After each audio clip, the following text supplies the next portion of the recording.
La verdad es independiente de la cantidad de personas que argumenten en un sentido o en otro. Y todavía más, la justicia tampoco depende de las mayorías. Te pongo un ejemplo histórico que todo el mundo lo va a saber.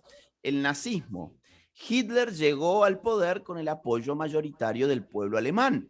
Si nosotros hubiéramos aplicado este argumento en ese entonces, hubiéramos tenido que decir, oigan, la mayoría inmensa y aplastante del pueblo alemán está de acuerdo con las leyes del nacionalsocialismo. Por lo tanto, las leyes del nacionalsocialismo son buenas y son justas. Y eso, evidentemente, ya lo sabemos, no fue así.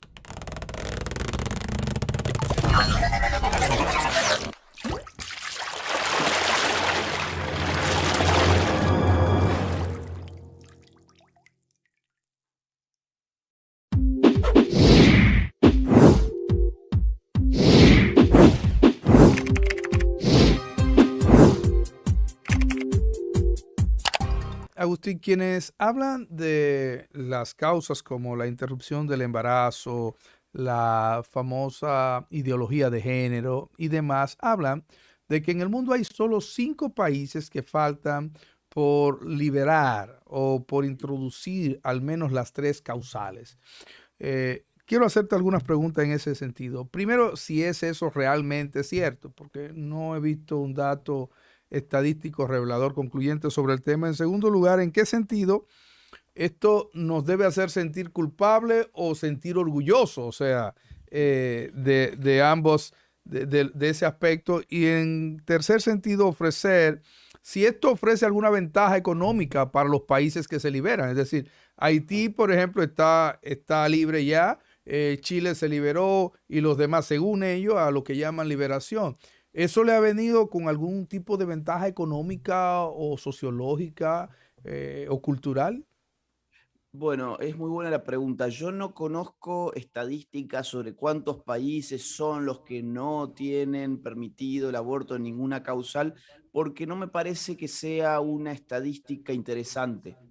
Es decir, es una fotografía cuantitativa que a mí no me dice nada sobre si eso es justo, es injusto, sobre si eso es bueno o es malo. Hay mucha gente que cae en esta falacia que se llama falacia ad populum. La Ujú. falacia ad populum es el argumento falaz de establecer una conexión entre la cantidad de personas o de sujetos que adhieren a una postura y la veracidad de esa postura. Es decir, por ejemplo, todo el mundo sabe que la Tierra es plana. Hay en este mundo solamente 5 individuos que dicen que la Tierra es redonda. Bueno, según esta lógica, la razón estaría del lado de las mayorías, o sea, de todos aquellos que dicen que la Tierra es plana y no redonda. ¿Por qué? Porque son mayoría. Esa misma mala forma de razonar es la que se aplica cuando se dice, bueno, solamente 5 países están en la situación de República Dominicana. Ujú. Por lo tanto, los otros deben tener la razón. ¿Por qué? Porque son más. Esto es muy tonto, en verdad. Por eso es que ni Bueno, siquiera me he gastado. O sea, es que lo que pasa es que al nivel de la retórica, los que están llevando adelante esta agenda saben manipular muy bien la situación y saben que la gente en una época de 240 caracteres de Twitter no se detiene a pensar estas cosas. ujú. Pero cuando uno lo piensa un segundo, se da cuenta, la verdad no depende de la mayoría. La verdad es independiente de la cantidad de personas que argumenten en un sentido o en otro. Y todavía más, la justicia tampoco depende de las mayorías. Te pongo un ejemplo histórico que todo el mundo lo va a saber. El nazismo. Hitler llegó al poder con el apoyo mayoritario del pueblo alemán. Si nosotros hubiéramos aplicado este argumento en ese entonces, hubiéramos tenido que decir, oigan, la mayoría inmensa y aplastante del pueblo alemán está de acuerdo con las leyes del nacionalsocialismo. Por lo tanto, las leyes del nacionalsocialismo son buenas y son justas. Y eso, evidentemente, ya lo sabemos, no fue así. Entonces, esa es una forma que no solamente es errada, sino que es incluso hasta muy tonta de pensar.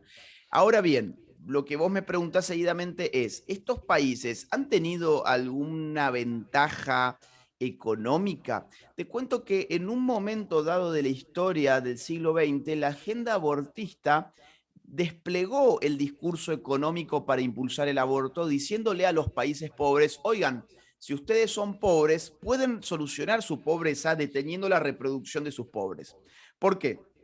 Porque los pobres se reproducen más que los ricos, por lo tanto, el país cada vez va a tener más pobres. Entonces, llevemos el aborto, sobre todo a las clases pobres, para que en lugar de sacar a los pobres de la pobreza, los matemos antes de nacer. Sí. Esa era la lógica. Y esta lógica, evidentemente, no es una lógica de justicia, es una lógica genocida.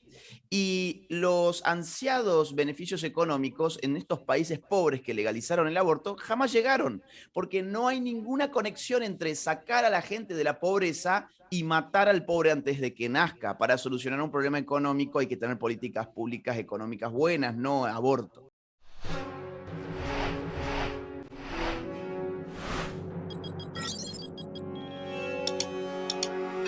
Si te gustó nuestro contenido, suscríbete.